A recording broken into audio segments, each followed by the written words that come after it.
గణేశాయ నమః, గాయత్రీదేవి నమః, మహాసరస్వతి నమః, మాతాపితృభ్యో నమః. ముందుగా ప్రేక్షక వీక్షణ భాషలందరికీ కూడా శ్రీ పరాభవనామ సంవత్సర ఉగాది శుభాకాంక్షలు. ఈ సంవత్సరం ద్వాదశ రాశుల వారికి కూడా సకల ఐశ్వర్య భోగభాగ్యాలు కలగాలి అని, సమస్త కోరికలు తెరవాలి అని, సకలగా శుభాలు జరగాలి అని మనస్ఫూర్తిగా అమ్మవారిని ప్రార్థన చేసుకుంటూ ఇప్పుడు మనం ద్వాదశ రాశుల వారికి కూడా ఈ ఉగాది తర్వాత ఏ రకంగా ఉండబోతుందో తెలుసుకునే ప్రయత్నం చేద్దాం. అయితే నేను ఉగాది ఫలితాలు, రాశి ఫలాలు చెప్పే ముందర ముఖ్యంగా ప్రేక్షకులకి చిన్న గమనికగా చెప్పదగింది ఏమిటంటే కనుక, ఈ ఉగాది ఫలితాల్లో ఆదాయ వ్యయాల గురించి, రాజపూజ్య అవమానాల గురించి చెబుతూ ఉన్నప్పుడు సమయంలో చాలామందికి అనేక రకాల అనుమానాలు వస్తూ ఉంటాయి. కాబట్టి వాటి గురించి ముందుగా చెప్పిన తర్వాత నేను ఫలితాలు చెప్పే ప్రయత్నం చేస్తాను, కాబట్టి శ్రద్ధగా వినండి. అయితే ఇందులో ఏంటంటే ముఖ్యంగా ఆదాయం 6, వ్యయం 12 అన్నాం అనుకోండి, చాలామంది ఏంటంటే భయపడిపోతూ ఉంటారు. ఏమని గురువుగారు, 6 రూపాయలు సంపాదించి 12 రూపాయలు ఖర్చు పెట్టేస్తామా, లేకపోతే 6 రూపాయలు సంపాదించి 12 రూపాయలు ఎలా ఖర్చు పెట్టగలవండి అని కొంతమందికి అనుమానం వస్తుంది. అంటే 6 రూపాయలు సంపాదించిన మిగతా ఇంకొక 6 రూపాయలు దాచుకున్నవి ఇవ్వచ్చు, లేకపోతే అప్పు తెచ్చైనా సరే ఖర్చు పెడతామని అర్థం. అంటే 12 రూపాయలు ఖర్చు పెట్టేస్తావు సంపాదించే దానికన్నా, అది ఇల్లు కట్టడమో, వ్యాపారం పెట్టడమో, లేదా ఇంట్లో శుభకార్యాలు చేయడమో, ఇలాగేదో పెద్ద పెద్ద ఇన్వెస్ట్మెంట్ చేస్తారని అర్థం చేసుకోవాలి. అలాగే రాజపూజ్యం 4, అవమానం 8 అన్నాం అనుకోండి, గురువుగారు నలుగురేమో మెచ్చుకుంటారు, 8 మంది తిడతారని కాదు. అంటే దాని అర్థం తిట్టడం కాదు. అంటే ఒక నలుగురు మీరు ఎదుగుతుంటే సంతోషించే వాళ్ళు ఉంటే, 8 మీరు ఎదుగుతుంటే ఓరవలేని వారు, శత్రువులు లేదా నరదిష్టి నరఘోష ఎక్కువగా ఉంటుందని అర్థం చేసుకోవాలి. కాబట్టి ఈ రకంగా ద్వాదశ రాశుల వారు కూడా ఈ విషయాన్ని ముందుగా అర్థం చేసుకోవాల్సిందిగా తెలియజేస్తూ ఇప్పుడు మనం ముఖ్యమైనటువంటి ద్వాదశ రాశుల వారి యొక్క సంవత్సర ఫలితాలు ఎలా ఉన్నాయో తెలుసుకునే ప్రయత్నం చేద్దాం. ఇక తులారాశి వారికి సంబంధించి ఈ పరాభవనామ సంవత్సరం ఎలా ఉండబోతుందో చూద్దాం. అయితే ఎవరెవరు ఈ తులారాశిలోకి వస్తారయ్యా అన్నట్లయితే కనుక, చిత్తా నక్షత్రం 3, 4 పాదాల వారు, స్వాతి నక్షత్రం 1, 2, 3, 4 పాదాల వారు, విశాఖ నక్షత్రం 1, 2, 3 పాదాల వారు కూడా ఈ తులారాశిలోకి వస్తారు. కాబట్టి తులారాశిని చూసుకోండి. అయితే పేరును బట్టి చూసుకునేటటువంటి వారు, మీ పేరులో మొట్టమొదటి అక్షరం కనుక ర, రి, రు, రే, త, తి, తు, తే ఈ అక్షరాలతో మీ పేరు ప్రారంభమైతే మీ అందరిది కూడా తులారాశి అవుతుంది. కాబట్టి తులారాశిని చూసుకోండి. ఈ సంవత్సరం తులారాశి వారికి ఆదాయం 5గా కనపడుతోంది, వ్యయం 14గా కనపడుతోంది. అంటే వచ్చే ఆదాయం కన్నా ఖర్చు ఎక్కువగా కనపడుతున్నా కూడా ఈ సంవత్సరం గృహం కట్టడం కానీ, గృహం కొనడం కానీ, లేదా వ్యాపారం పెట్టడం కానీ, ఇంట్లో పిల్లల పెళ్ళిళ్ళు చేయడం కానీ, శుభకార్యాలు చేయడం కానీ చేస్తారు. పెద్ద పెద్ద ఇన్వెస్ట్మెంట్లు చేసే అవకాశాలు అయితే కనపడుతూ ఉన్నాయి.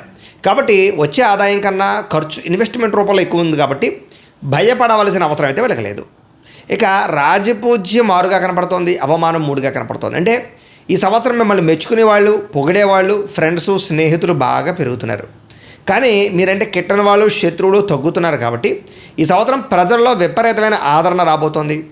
అందరూ మిమ్మల్ని గుర్తిస్తారు, పొగుడుతారు. కీర్తి, ప్రతిష్ట, గౌరవ మర్యాదలు బాగా పెరుగుతాయి. ఇక ఈ సంవత్సరం గోచారం చూసుకున్నట్లయితే కనుక, గురుడు జూన్ 1వ తారీఖు దాకా కూడా భాగ్యస్థానంలో ఉంటాడు. జూన్ 2వ తారీఖు నుంచి దశమ స్థానంలో ఉంటాడు. శని ఈ సంవత్సరం అంతా కూడా షష్ఠ స్థానంలో సంచారం చేస్తున్నాడు. రాహుకేతువులు డిసెంబర్ 5వ తారీఖు వరకు కూడా షష్ఠ వ్యయస్థానంలో ఉండి, డిసెంబర్ 6వ తారీఖు నుండి పంచమ ఏకాదశ స్థానంలో సంచారం చేస్తూ ఉన్నారు. ఈ కారణంగా ఈ సంవత్సరం ఎలా ఉండబోతోంది అయ్యా అన్నట్లయితే కనుక, దిగ్విజయమైనటువంటి కాలంగా కనపడుతోంది. చాలా అద్భుతమైనటువంటి మార్పులు రాబోతున్నాయి. జీవితంలో సక్సెస్ను చూస్తారు, ఎదుగుతారు, మిమ్మల్ని మీరు మార్చుకుంటారు, సమస్యలు పరిష్కరించుకోగలుగుతారు, గొప్ప వ్యక్తులుగాను లేదా ఆర్థికపరమైనటువంటి వృద్ధిని పొందగలుగుతారు. ఈ సంవత్సరం ప్రైవేట్ ఉద్యోగస్తులకి పట్టిందల్లా బంగారంగా కనపడుతోంది. ఉద్యోగాభివృద్ధి, ఉద్యోగంలో అద్భుతమైనటువంటి తెలివితేటలు ప్రదర్శించడము, అందరినీ మెప్పించడము, ఉద్యోగాల్లో అధికారం యొక్క మెప్పు కనపడుతోంది. దానివల్ల మీకు ఉద్యోగ లాభాలు, ఉద్యోగాభివృద్ధి, ఇంక్రిమెంట్లు, ప్రమోషన్లు సులువుగా రాబోతున్నాయని చెప్పచ్చు. ప్రైవేటు ఉద్యోగాలు మారాలనుకున్నా, కొత్త ఉద్యోగాలు ప్రయత్నం చేయాలనుకున్నా, కంపెనీలు మారాలనుకున్నా కూడా ఈ సంవత్సరం చాలా మంచి అవకాశాలు అయితే వస్తున్నాయి. ఇక గవర్నమెంట్ ఉద్యోగస్తులకి ఈ సంవత్సరం అద్భుతమైనటువంటి ప్రగతి కనపడుతోందని చెప్పచ్చు. ఎవరైతే డీబార్ అయిపోయినటువంటి వాళ్ళు ఉన్నారో వాళ్ళు తిరిగి మళ్ళీ ఉద్యోగాల్లో జాయిన్ అవుతారు. అలాగే ఉద్యోగంలో కెరీర్ గ్రోత్తో పాటుగా ప్రమోషన్లు సులువుగా పొందగలిగే అవకాశాలు, ఆగిపోయిన స్థాన బదిలీలు లేదా కావలసిన ప్రదేశాలకి మీ యొక్క ట్రాన్స్ఫర్లు ఈ సంవత్సరం రాబోతున్నాయని చెప్పచ్చు. నిరుద్యోగులకి ఈ సంవత్సరం మంచి ఉద్యోగ అవకాశాలతో పాటుగా స్టాండర్డ్ లైఫ్, అలాగే మంచి అద్భుతమైనటువంటి కంపెనీల్లో జాబులు వచ్చే అవకాశాలు ఉన్నాయి. అలాగే ప్రభుత్వ ఉద్యోగాల కోసం ప్రయత్నం చేసేవారు కూడా ఒకసారి జాతకాలు చూపించుకుని, జాతకంలో బలం ఉన్నట్లయితే కనుక ఖచ్చితంగా మీకు ఈ సంవత్సరం గవర్నమెంట్ జాబ్ వస్తుంది. ఉద్యోగస్తులుగానే కాదు, వ్యాపారస్తులుగా కాదు, వివాహ ప్రయత్నాలు, సంతాన ప్రయత్నాలు, దేనికోసమైనా సరే జాతకం చాలా ముఖ్యం. ఇది గోచారం. ఇది జాతకం అంటే ఏంటంటే ఏం లేదు, మీరు మాకు డేట్ ఆఫ్ బర్త్లు అవి చెప్తే మేము ఆ డేట్ ఆఫ్ బర్త్ని బట్టి లగ్నం ఎలా ఉంది, లగ్నాన్ని బట్టి ఏ గ్రహాలు ఎక్కడ ఉన్నాయి, ఏ దశలు నడుస్తున్నాయి అన్నీ చెప్తాం. తద్వారా ఏదైనా దోషాలంటే పరిహారాలు చేసుకుంటే సులువుగా మీకు పనులు అవుతూ ఉంటాయి. కాబట్టి ఒకసారి మమ్మల్ని సంప్రదించండి, మీ జాతకాలు కూడా చూస్తాం. ఎందుకంటే అందులో డీప్గా ఇంకా మీకు పూర్తి వివరాలు తెలుస్తాయి కాబట్టి ఏదేమైనా ఈ సంవత్సరం జాతక బలం ఉంటే ఖచ్చితంగా గవర్నమెంట్ ఉద్యోగ అవకాశాలు కూడా ఉన్నాయి, ప్రయత్నం చేయొచ్చు. ఇక విదేశాలు వెళ్ళాలనుకున్నా, విదేశాల్లో ఉద్యోగాలు చేయాలనుకున్నా ఈ సంవత్సరం బాగా యోగకాలము. విదేశాల్లో ఉండే ఉద్యోగస్తులకు మంచి అవకాశాలు రాబోతున్నాయి. అక్కడ ఉండేటటువంటి ఉద్యోగపరంగా మంచి కంపెనీలో స్థిరత్వం పొందడంతో పాటుగా అక్కడ గ్రీన్ కార్డులు పొందే అవకాశాలు కూడా ఉన్నాయని చెప్పొచ్చు. విద్యార్థులు కూడా పరీక్షా ఉత్తీర్ణతలు కనపడుతున్నాయి, ర్యాంకులు కనపడుతున్నాయి. గతంలో ఆగిపోయిన ఎగ్జామ్స్ మళ్ళీ రాయగలుగుతారని చెప్పొచ్చు, మంచి మార్కులు తెచ్చుకోగలుగుతారు. విదేశీ విద్యల పట్ల ఆసక్తితో పాటుగా కంప్యూటర్ కోర్సులు బాగా జాయిన్ అవ్వగలుగుతారని చెప్పొచ్చు, కొత్త కోర్సులు నేర్చుకోగలుగుతారు. తోటి విద్యార్థులతో సఖ్యతగా మెలగడం, స్నేహంగా మెలగడంతో పాటుగా చదువు పట్ల మంచి ఉన్నత స్థాయికి వెళ్తారని చెప్పొచ్చు. వ్యాపారస్తులకి ఈ సంవత్సరం తెలివితేటలే పెట్టుబడి అవ్వబోతున్నాయి. గతంలో ఉన్న నష్టాలు భర్తీ చేసుకోగలుగుతారు. కొత్త వ్యాపార మార్గాలు అన్వేషిస్తారు, వ్యాపారాన్ని విస్తరిస్తారు, పెట్టుబడులు యోగిస్తాయి, బ్యాంకు రుణాలు మంజూరవుతాయి. వ్యవసాయదారులు కూడా ఈ సంవత్సరం పంట లాభాలతో పాటుగా ఆర్థిక ప్రగతి కనపడుతోందని చెప్పొచ్చు. కొత్త వినూతన రీతిలో వ్యవసాయం చేయడానికి ఉత్సాహాన్ని చూపిస్తారు. అలాగే ఎక్కువ కౌలు రైతులు కూడా లాభాలు కనపడుతున్నాయి ఈ సంవత్సరం. అలాగే పంట వల్ల లాభాలు ఉన్నాయి. కళాకారులకి ఈ సంవత్సరం గొప్ప అవకాశాలు రాబోతున్నాయి. అనేక భాషల్లో పేరు ప్రఖ్యాతలు తెచ్చుకోవడంతో పాటుగా ఓటీటీ ప్లాట్ఫామ్స్లో అవ్వచ్చు, లేదా మీ యొక్క సీరియల్లో నటించే వాళ్ళు అవ్వచ్చు, సినిమాల్లో నటించే వాళ్ళు అవ్వచ్చు, వీళ్ళందరికీ కూడా ఉన్నతమైన స్థాయి అవకాశాలు రావడం, సక్సెస్ రేట్ పెరగడం, అలాగే విజయాలు పొందడం జరిగే అవకాశాలు, అలాగే మంచి హిట్లు కొట్టే అవకాశాలు ఈ సంవత్సరం కనపడుతూ ఉన్నాయి. అలాగే ఓటీటీ ప్లాట్ఫామ్ ద్వారా లేదా సోషల్ మీడియా ద్వారా, అంటే యూట్యూబ్లు, ఇన్స్టాగ్రామ్లు, ఫేస్బుక్ల ద్వారా కళను ప్రదర్శించే వాళ్ళందరూ కూడా ఈ సంవత్సరం రెవెన్యూ బాగా జనరేట్ అవుతుందని చెప్పచ్చు. మంచి అవకాశాలు వస్తాయి. రాజకీయ నాయకులకి గొప్ప పదవులు పొందే అవకాశము, పై రాజకీయ నాయకులందరూ మిమ్మల్ని కలుపుకోవడానికి ప్రయత్నం చేయడం, సెంట్రల్ గవర్నమెంట్లో చక్రం తిప్పే అవకాశాలు కనపడుతున్నాయి. అలాగే నామినేటెడ్ పదవులు పొందడం, ఎలక్షన్స్లో విజయం పొందడం జరిగే అవకాశాలు ఉన్నాయి. ప్రత్యర్థులకి సరైన సమాధానం చెప్పగలుగుతారు. అలాగే కాంట్రాక్టుల పరంగా మంచి లాభాలు పొందగలుగుతారు. అలాగే భర్తల మధ్య కూడా ఈ సంవత్సరం గొడవలు, చికాకులు, సమస్యలు తగ్గుతున్నాయి. ప్రేమ, అనురాగ, ఆప్యాయతలు బాగా పెరుగుతాయి. ఒకళ్ళు అర్థం చేసుకోగలుగుతారు. కుటుంబ సమస్యలు పరిష్కరించుకునే అవకాశాలు కనపడుతున్నాయి. ప్రేమికుల మధ్య కూడా గొడవలు చాలా శాతం తగ్గడం, అన్యోన్యత పెరగడం, ఇద్దరి మధ్య విపరీతమైన బంధం ఏర్పడడం జరిగే అవకాశము. అలాగే ఇద్దరి మధ్య రిలేషన్ దెబ్బతింటే మళ్ళీ తిరిగి కలవడం, అలాగే వివాహం కోసం ప్రయత్నం చేసిన ఇంట్లో వాళ్ళు ఒప్పుకోవడం, ఆగిపోయిన వివాహాలు ఎదరికెళ్ళం కనపడుతున్నాయి. పెద్దలు కుదిర్చిన వివాహాలు కానీ, ప్రేమ వివాహాలు కానీ ఈ సంవత్సరం సులువుగా సాగుతాయని చెప్పొచ్చు. కాకపోతే జాతకం చూపించుకునే వివాహం చేసుకోండి, ఇబ్బంది పడకుండా ఉంటారు. ఇక సంతాన ప్రయత్నం చేసేవారికి ఈ సంవత్సరం సంతాన యోగం కనపడుతుంది. అలాగే ఐవీఎఫ్ ట్రీట్మెంట్ సక్సెస్ అవుతాయని చెప్పొచ్చు. మెడిసిన్స్ వాడే వాళ్ళకి సంతానం కలుగుతుంది. అలాగే నార్మల్ డెలివరీ అవకాశాలు ఎక్కువగా కనపడుతున్నాయి కాబట్టి గట్టిగా ప్రయత్నం చేయొచ్చు. పుత్ర సంతాన యోగ్యత కానీ, లేదా కావలసిన స్త్రీ సంతాన యోగ్యత కానీ, బహు సంతాన యోగ్యత కానీ ఈ సంవత్సరం బాగా కనపడుతుంది. విదేశాలు వెళ్ళాలనుకున్న వారికి ఈ సంవత్సరం వీసాల విషయాలు ఇబ్బందులు కనపడుతున్నాయి కాబట్టి తత్తు జాగ్రత్తలు తీసుకోండి. అది వెళ్ళే దేశాన్ని బట్టి ఆధారపడి ఉంటుంది, జాతకంలో బలాన్ని బట్టి ఆధారపడి ఉంటుంది. కాబట్టి ఒకసారి జాతకం చూపించుకోండి. ఏదేమైనా కూడా విదేశాలు వెళ్ళడం వల్ల ఇబ్బందులు ఎదురవుతున్నాయి కాబట్టి జాగ్రత్త తీసుకోండి. కానీ ఎప్పటి నుంచో ఆశపడి తప్పనిసరి పరిస్థితులు విదేశాలు వెళ్ళాలనుకున్న వారికి ఈ సంవత్సరం చక్కని యోగాలు అయితే కనపడుతున్నాయి, ప్రయత్నం చేయొచ్చు. కొత్తగా ఇల్లు కట్టాలనుకున్నా, కొనాలనుకున్న ఈ సంవత్సరం లోన్లు మంజూరు అవుతాయి. సరైన ప్రదేశంలో గృహం కొనుగోలు చేసుకోగలుగుతారు. అలాగే ఆగిపోయిన గృహ నిర్మాణ పనులు ఎదురుకు వెళతాయి. గృహప్రవేశ యోగ్యం కనపడుతోంది. భూముల యందు పెట్టుబడులు పెట్టినా, కొత్త భూములు కొన్నా, అగ్రికల్చర్ ల్యాండ్ కొన్నా ఈ సంవత్సరం కలిసి వస్తుంది. పెద్దవాళ్ళ ద్వారా సంక్రమించే ఆస్తులు, భూములు, గృహాలు కొనుగోలు చేసే అవకాశాలు ఖచ్చితంగా కనపడుతున్నాయి. ఆగిపోయిన రిజిస్ట్రేషన్లు ఎదురుకు వెళ్తాయి. రియల్ ఎస్టేట్లో చక్కని పెట్టుబడులు పెట్టచ్చు. ఈ సంవత్సరం బంగారం యందు, రియల్ ఎస్టేట్లోని పెట్టిన పెట్టుబడులు బాగా వృద్ధి అవుతాయని చెప్పచ్చు.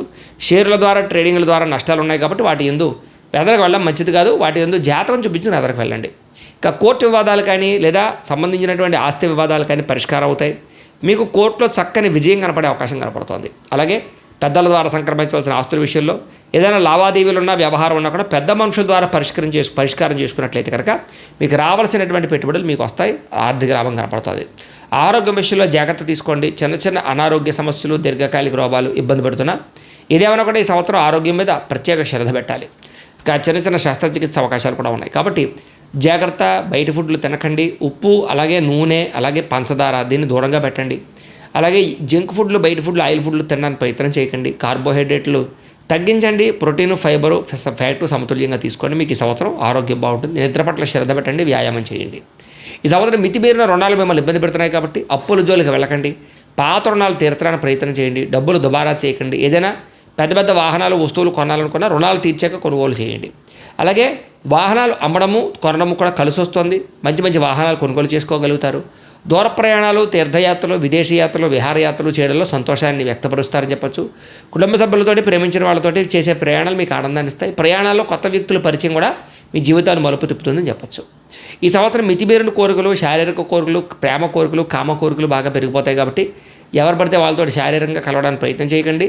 తత్వ జాగ్రత్తలు తీసుకోండి. ఈ సంవత్సరం స్త్రీలకి పట్టిందల్లా బంగారంగా కనపడుతోంది. ఉద్యోగ ప్రాప్తి, వ్యాపార వృద్ధి, చిన్న చిన్న పరిశ్రమలు పెట్టే అవకాశాలు, వివాహ యోగ్యత, సంతాన ప్రాప్తి, కుటుంబ కలహాలు తగ్గడము, భర్తతో సౌఖ్యం, పిల్లలతో సంతోషము కనపడుతోంది. అలాగే చేసే ప్రతి పని యందు విజయం కనపడుతోంది. ఇంట్లో ఉండే సమస్యలు పరిష్కారాలు అవుతాయి. ఈ సంవత్సరం మీకు అదృష్ట సంఖ్య 6గా కనపడుతోంది. కలిసొచ్చే వారాలు బుధవారము, శుక్రవారము మీకు బాగా కలిసి వస్తున్నాయి. కలిసి వచ్చేటటువంటి రంగు పసుపు రంగు, తెలుపు రంగు మీకు బాగా కలిసి వస్తుంది కాబట్టి వీటిని వినియోగించుకోండి. అయితే ఈ సంవత్సరం కొన్ని జాతక దోషాలు పోవడానికి మీరు చేసుకోవాల్సిన పరిహారాలు ఏంటంటే, ఈ సంవత్సరం కుజుడికి, రాహువుకి, గురుడికి, శనికి జపతర్పణ హోమాలు చేయించుకోవడము, గణపతి హోమము, మేధా దక్షిణామూర్తి హోమము, లక్ష్మీ కుబేర హోమము, మన్యసూక్త హోమము చేయించుకున్నట్లయితే మీకు ఈ సంవత్సరం అంతా కూడా శుభప్రదంగా ఉంటుంది. అయితే ఈ జపాలు, ఈ హోమాలు చేయించుకోవాలని కుతూహలం మీకు ఉన్నట్లయితే కనుక మమ్మల్ని సంప్రదించినట్లయితే మా పీఠంలో ఉండే బ్రాహ్మణుల ద్వారా ఈ పూజలు, జపాలు నిర్వర్తింపచేసే ప్రయత్నం చేస్తాం. అలాగే మీరింట్లో చేసుకోవాల్సినటువంటి పరిహారాలు ఏమిటంటే కనుక, మీరింట్లో సప్తశని వారాల వ్రతం కానీ, సంకష్టహర చతుర్థి వ్రతం కానీ, 16 సోమవారాల వ్రతం కానీ, లేదా ప్రతి పౌర్ణమి రోజు, ఏకాదశి రోజు సత్యనారాయణ స్వామి వ్రతం కానీ చేసుకున్నట్లయితే ఈ సంవత్సరం అంతా మీకు గ్రహదోషాలు తొలగడమే కాదు, దేవతానుకూలత కలిగి ఈ సంవత్సరం అంతా కూడా విజయప్రదంగా ఉంటుంది అని తెలియజేస్తూ, అయితే ప్రేక్షకులకి ముఖ్యంగా మనకి ఏమిటయ్యా అన్నట్లయితే కనుక, ఇప్పటిదాకా మేము చెప్పినటువంటి ఈ ఫలితాలన్నీ కూడా గోచార ఫలితాలు. అంటే ఈ రాశిలో ఉండేటటువంటి కోటాను కోట్ల మంది అందరికీ వర్తిస్తాయి. కాబట్టి ఆ రకంగా వినే ప్రయత్నాన్ని చేయండి. ఒకవేళ మీ పర్సనల్ జాతకం అంటే మీకు ఒక్కరికి ఎలా ఉందో తెలుసుకోవాలి అన్నా, లేదా ఏదైనా సమస్యలతో ఇబ్బంది పడుతూ ఉన్నా, దానికి మీ date of birth, time, place of birth, మీ పేరు మా వాట్సాప్ నెంబర్కి మెసేజ్ పెట్టినా, లేదా మాకు ఫోన్ చేసినా కూడా మీ జాతకం ఎలా ఉందో చూసి చెప్పే ప్రయత్నాన్ని చేస్తాము. లేదా ఏదైనా సమస్యలతో ఇబ్బంది పడుతూ ఉంటే కనుక వాటికి పరిహారాలు చెప్పడం కానీ, లేదా పరిహారాలని మా పీఠంలో ఉండే బ్రాహ్మణుల ద్వారా జపాలోని, మండపారాధనలని, అభిషేకాలు, తర్పణాలు, హోమాలు ఇవన్నీ కూడా చేయించే ప్రయత్నం చేస్తాం. లేదా మీరు స్వయంగా వచ్చి పాల్గొన్నా కూడా మీ చేత కార్యక్రమాలు కూడా నిర్వర్తింపజేసే ప్రయత్నం చేస్తాం. కాబట్టి చక్కగా ఈ సంవత్సరం అంతా కూడా మీకు సుభిక్షంగా ఉండడానికి చక్కగా ఈ జపాలు, హోమాలు చేయించుకున్నట్లయితే మీకు చాలా బాగుంటుందని ప్రత్యేకంగా తెలియజేస్తూ, అలాగే చాలా భవిష్యత్తులో మీకు ఇంకా అభివృద్ధిలో ఉండడానికి చక్కగా ప్రతిరోజు ఇంట్లో దేవతారాధన చేసుకోండి అని ప్రత్యేకంగా తెలియజేస్తూ, స్వస్తి ప్రజాభ్య పరిపాలయంతాం న్యాయేన మార్గేణ మయి మయీషాః గోబ్రాహ్మణేభ్యः శుభమస్తు నిత్యం లోకాః సమస్తాః సుఖినో భవంతు. స్వస్తి.